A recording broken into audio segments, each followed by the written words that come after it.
Mari kita lihat slide-nya. Ya.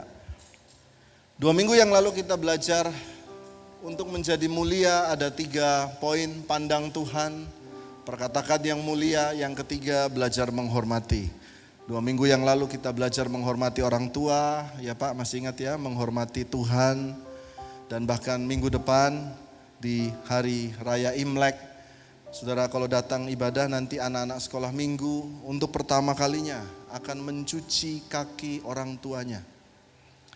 Anak-anak diajar dari kecil untuk mencuci kaki, menghormati orang tuanya minggu depan di tempat ini. Karena gereja, kemarin saya berbicara dengan sebuah yayasan dan saya rasa ini bagus buat kita semua, di mana biarlah anak tahu menghormati orang tua. Sehingga kita berdoa dalam gereja ini tidak ada orang tua yang mentelantarkan anaknya. Amin. Tidak ada ayah ibu yang mentelantarkan anaknya. Dan sebaliknya, tidak ada orang tua yang ditelantarkan anak-anaknya. Berikan tepuk tangan buat Tuhan Yesus. Saya berbicara dengan yayasan ini bahkan berkata, sebisa mungkin Pak, jangan ada yayasan yatim piatu. Jangan ada yayasan panti jompo. Bukan menyalahkan yayasan itu. Tapi mari kita ajarkan gereja. Di antara gereja semua jemaat tidak ada anak-anak yang dibuang orang tuanya ke yayasan yatim piatu. Dan yang kedua, tidak ada orang tua yang dibuang anaknya ke panti jompo. Orang tua bertanggung jawab terhadap anaknya. Dan waktu nanti orang tua sudah tua, anak yang menjaga orang tuanya. Yang setuju boleh berikan tepuk tangan. Dengan kita melakukan itu, saya percaya berkat Tuhan pasti mengalir. Pasti mengalir. Saudara arahkan pintu air dari tempat yang lebih tinggi. Saudara gak harus Buddha, Kristen, Islam, mau agama apa aja. Kalau saudara arahkan dengan tepat, pintu air pasti ngalir. Pasti mengalir. Masalahnya, saudara buka tapi tempatnya lebih rendah. Gak karuan ya, susah. Amin saudara. Itu kita belajar 2 minggu yang lalu. Nah sekarang kita masuk, saudara lihat yang pertama, pandang Tuhan. Hari ini kita akan bahas untuk memandang Tuhan. Mari kita lihat tema minggu ini, Arise and Shine. Saya rasa saya akan selesai hanya 20 menit. Arise and Shine. Boleh Oke. Saya punya alat baru saudara. Saya percaya bahwa apa yang kita lakukan Tuhan melihat. Biasa tiap kali ganti slide saya bilang next slide. Ya, hari ini saya berubah sendiri saudara. Balik lagi. Nah, sendiri pakai ini saudara. Dikasih sama pendeta minggu lalu. Pak ini ketinggalan katanya di belakang. Terus Pak ketinggalan. Yaudah buat Pak Albert. Oh ya udah puji Tuhan. Oke. Rise and shine. Mari kita baca ayat ini bersama-sama. Yesaya 60 ayat 1 dan 2. Mari kita baca dengan kuat 1, 2, 3. Bangkitlah menjadi terang. Sebab terangmu datang dan kemuliaan Tuhan terbit atasmu. Sebab sesungguhnya kegelapan menutupi bumi dan kekelapan menutupi bangsa-bangsa. Tetapi terang Tuhan terbit atasmu dan kemuliaannya menjadi nyata atasmu. Bangkitlah menjadi teranglah. Tahun ini tahun kemuliaan. Yesaya menulis bangkit, jadi terang. Karena kemuliaan Tuhan terbit atasmu. Seperti matahari fajar yang terbit, tambah naik, tambah terang. Demikianlah kehidupan kita, orang yang percaya. Lalu ayat 2 ditulis, sebab sesungguhnya kegelapan menutupi bumi dan kekelaman menutupi bangsa-bangsa. Oh, saya baca ini memang confirm Tuhan. 2023 semua bilang resesi, semua harga naik, pajak naik, semua mulai gelap. Tetapi, ada kata tetapi, katakan tetapi. Ya, saudara susah, saudara dalam keadaan berat, tapi untung ada kata tetapi. Terang Tuhan terbit atasmu, jemaat gereja JCC, dan kemuliaannya menjadi nyata atasmu. Yang percaya boleh berikan tepuk tangan buat Tuhan Yesus. Tahun ini biarlah terang itu terjadi bagi kehidupan kita dan nyata atas kehidupan kita. Yang selanjutnya, mari kita lanjutkan tentang terang. Saya lihat Lukas 11 ayat 33 dan 34. Dituliskan, tidak seorang pun yang menyalakan pelita lalu meletakkannya di kolong rumah atau di bawah gantang, melainkan di atas kaki Dian, supaya semua orang yang masuk dapat melihat cahayanya. Ayat 33 ditulis, tidak seorang pun yang menyalakan terang lalu meletakkan di kolong rumah, melainkan di atas kaki Dian, supaya semua orang yang masuk dapat melihat cahayanya. Ayat 34 ini menarik. Mari kita baca sama-sama 1, 2, 3 dengan keras. Matamu adalah pelita tubuhmu. Jika matamu baik, teranglah seluruh tubuhmu. Tetapi jika matamu jahat, gelaplah tubuhmu. Saudara mau terang terbit dalam kehidupan kita, ya? Perhatikan bahwa terang itu hanya berhubungan dengan panca indera kita, yakni mata. Ya, betul ya? Indera perasa lidah, pendengaran, kulit tidak dapat merasakan terang. Yang bisa merasakan terang adalah mata. Minggu lalu kita ingat ya, Feren ya, betul ya. Pak Rudi bilang orang ini dalam melihat dia akan lebih mengingat.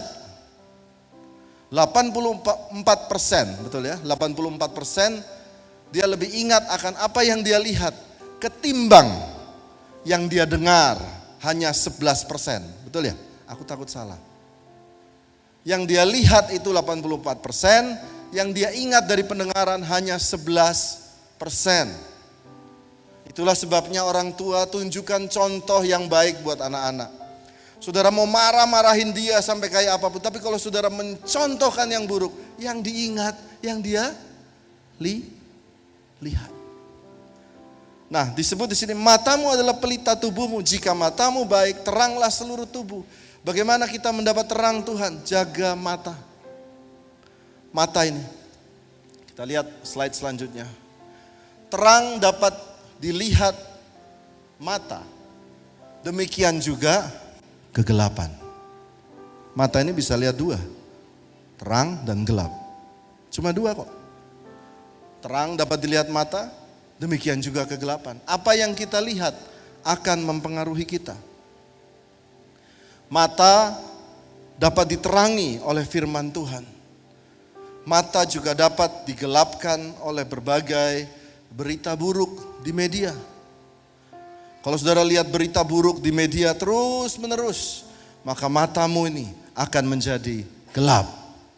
Terang dalam hidup kita akan menjadi gelap. Satu minggu ini saya kemarin buka-buka Instagram. Saudara tahu Instagram kita tiba-tiba rame. Tiba-tiba ada kesaksian Pak Rudi, penontonnya sampai 150 ribu pagi ini di Instagram. Saya bilang, wah, gerejanya di Jalan Bengra, pendetanya juga. Kayaknya Pak Rudi baru pertama khotbah di tempat kita. Bisa Tuhan pakai. Jadi, nah, saudara ingat bahwa minggu ini saya lihat Instagram, lalu ada berita muncul, ada KDRT ya baru-baru ini ya. Ada suami pukul istri. Artis apa itu namanya saudara? Wah, hafal ya saudara. Saudara lebih duniawi daripada ibadah satu. Ibadah satu gak ada yang tahu. Siapa ya? Siapa? Pura-pura ya saudara. Siapa? Namanya Vena Melinda ya, betul ya? Dipukulin, wah.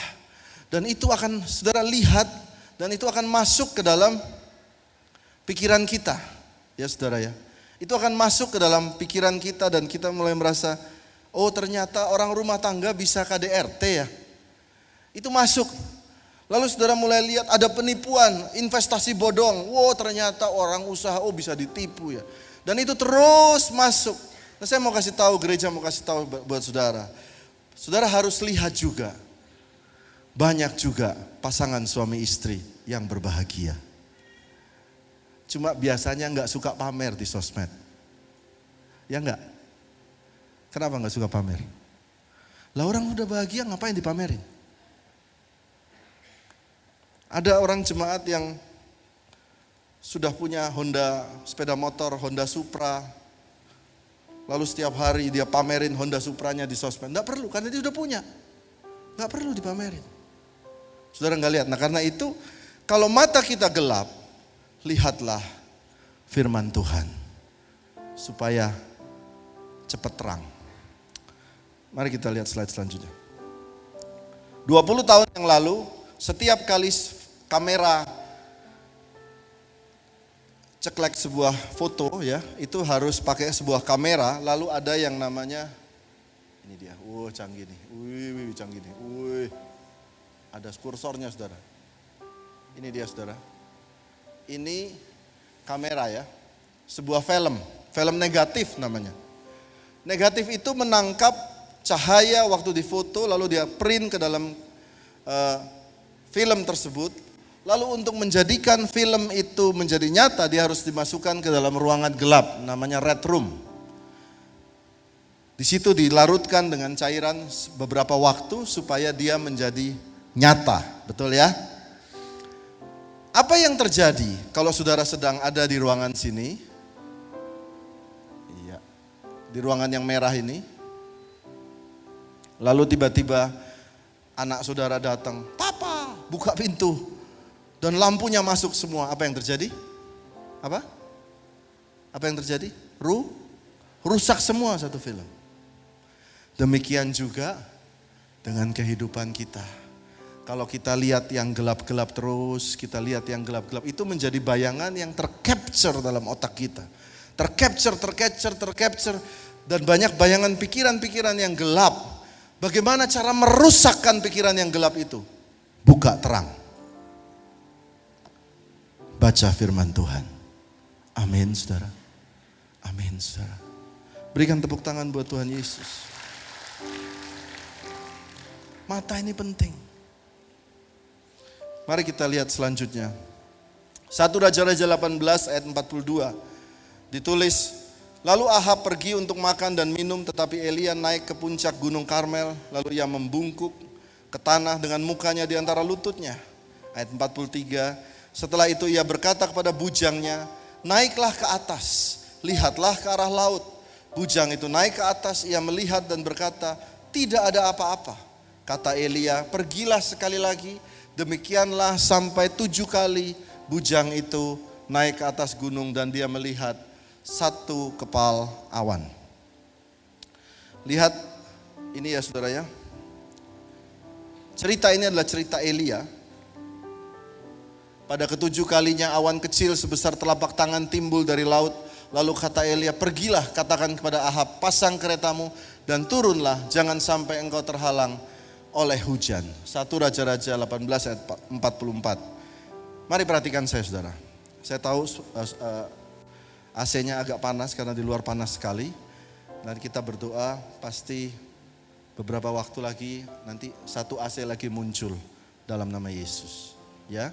Nanti perhatikan firman ini, penting buat kita.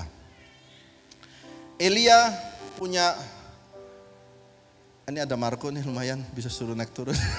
Ayo Marco sini. Elia punya bujang. Di Alkitab tidak ditulis nama bujangnya. Oke, saya yang turun. Canggih nih, pencetannya bisa balik. Ayo sini Marco, sini. Elia ini punya bujang, namanya Marco. Oke, bisa kamera biar kita lebih ganteng di sini. Oke, oh iya, udah ganteng. Oke, ini Marco. Nah, saya jadi Elia, ini bujangnya. Lalu ditulis bahwa Elia berdoa dan bujangnya disuruh naik ke gunung, lihat apakah sudah ada hujan atau belum. Ayo naik. Lihat ke sana, itu naik ke sana, naik ya. Terus jalan terus, stop, ya. Lihat gambar itu, laut ya? Ya Marco, laut. Ada awan nggak? Ada. Waduh. Takut nggak dijatuh singer ya. Lihat lagi Marco. Nggak ada kan? Nah ini yang Alkitab tulis. Turun Marco. Ini yang Elia suruh. Ditanya waktu kamu naik ke gunung Tuhan, kamu ke gunung Karmel, kamu lihat apa? Gak ada. Kasih tahu jemaat. Gak ada. Gak ada. Oke, naik lagi Marco. Lihat baik-baik. Tangannya, Marco ini kan jadi orang Majus dulu ya? Orang Majus kan? Oh ya lihat. Ada? Nggak ada? Oke turun lagi. Tenang saudara, ini baru 2 kali, 7 kali lagi. Kasih laporan ke jemaat. Gak ada. Gak ada. Dan Elia bilang, naik lagi. Lagi sekali lagi ya.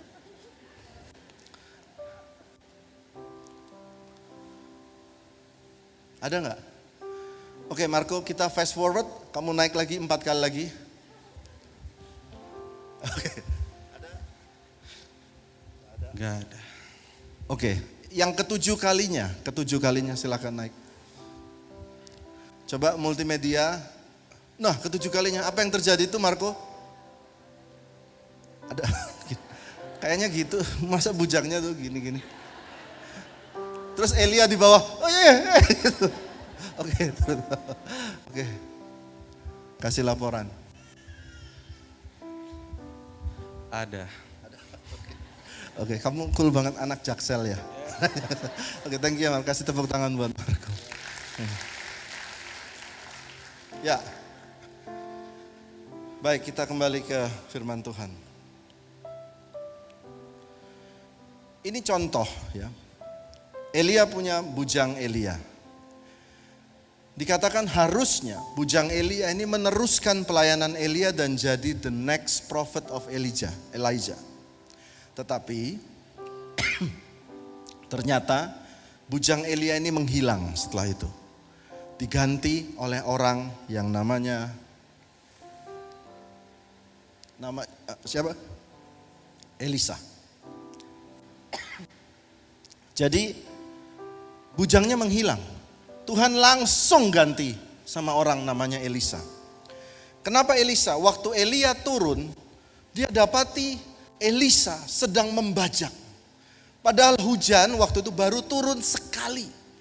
Saudara bayangkan 3,5 tahun itu kering sekali. Baru turun sekali. Apa yang dilakukan Elisa? Dengan iman dia membajak. Oh, aku melihat tuaian sudah datang, padahal itu tanahnya masih kering. Matanya lihat ke depan. Sedangkan bujang tadi disuruh 7 kali naik. Apa yang dia lihat? Gak ada. Sekarang saya tanya buat saudara yang setiap minggu datang ke gereja, pulang sampai rumah, kamu dari gereja dapat apa? Gak ada. Minggu depan datang lagi. Kamu ke gereja, datang lagi. Lihat apa? Gak ada. Singernya cantik. Naik lagi datang. Kamu lihat apa di gereja? Turun lagi. Pendetanya agak kurus sekarang. Naik lagi. What do you see? Apa yang engkau lihat? Harusnya engkau seperti Elisa. Waktu engkau datang ke gereja, apa yang engkau lihat di gunung Tuhan, di gereja Tuhan, apa yang kamu lihat? Oh, aku melihat Tuhan pasti menolong aku. Oh, aku melihat Tuhan akan buka pintu-pintu baru. Oh, aku akan melihat aku akan disembuhkan tahun ini. Oh, aku akan melihat sesuatu yang baru dibuat oleh Tuhan. What do you see waktu engkau ada di gunung Tuhan?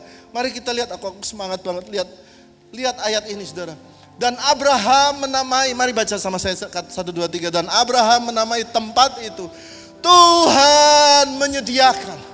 Sebab itu sampai sekarang, sampai kapan? Sampai sekarang dikatakan orang di atas gunung Tuhan akan disediakan. Berikan tepuk tangan buat Tuhan Yesus. Waktu engkau naik ke atas gunung Tuhan, engkau pulang ke rumah, aku percaya mujizat Tuhan terjadi. Aku melihat mujizat Pak. Aku melihat aku berjalan, aku bisa berlari lagi. Ekonomi kami dipulihkan. Apa yang kau lihat dengan matamu? Amin saudara. Mari kita angkat pujian ini, saudara tahu lagu ini. Saya percaya kiranya Engkau memberkati aku melimpah. Biar saudara yang nyanyikan. Saudara dengar suara ini yang saudara lihat.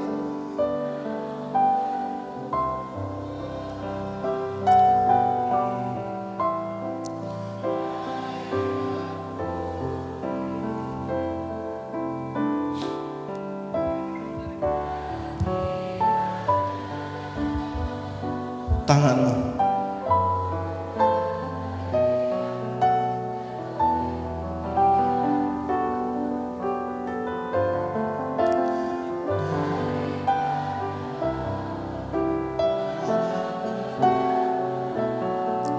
Sehingga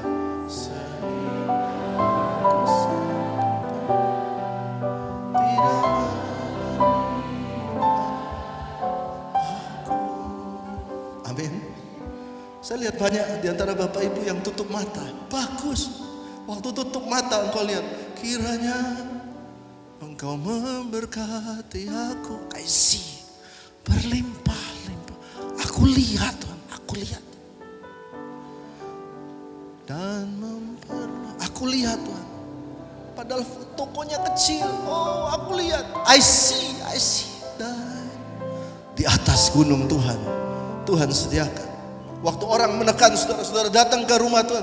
Dan kiranya, oh tangan Tuhan yang manis di atas kepala. Dan melindungi aku. Daripada malapetaka.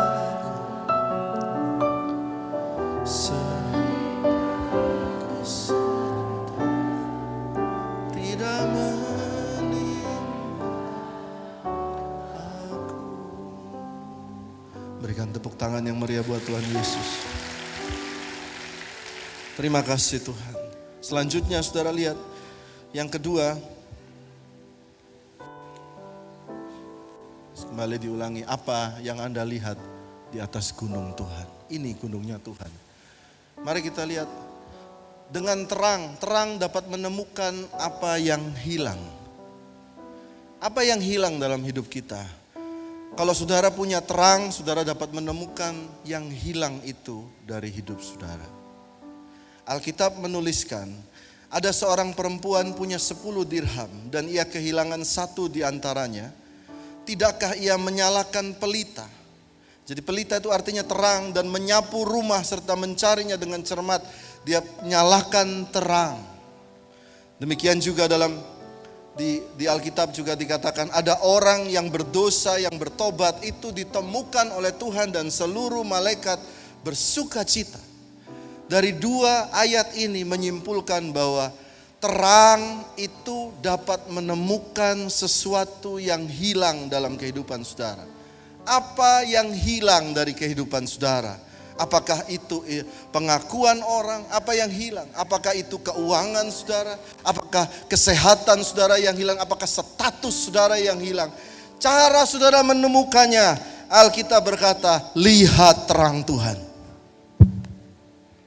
Lihat terang Tuhan.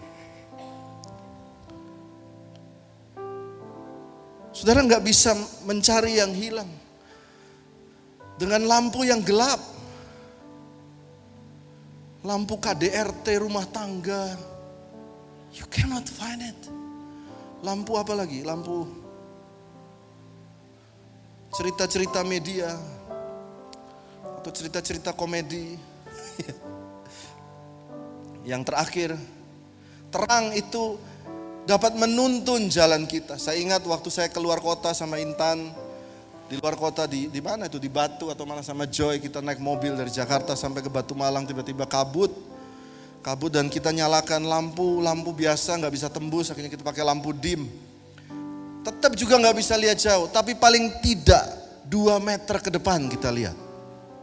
Jadi kita jalannya pelan-pelan. Di situ kita mendapatkan terang itu menuntun jalan kita. Mari kita baca 2 Samuel 22 ayat 29. 1, 2, 3. Karena engkaulah pelitaku ya Tuhan. Dan Tuhan menyinari kegelapanku. Saya mau saudara baca ini. dan Tuhan menyinari kegelapanku.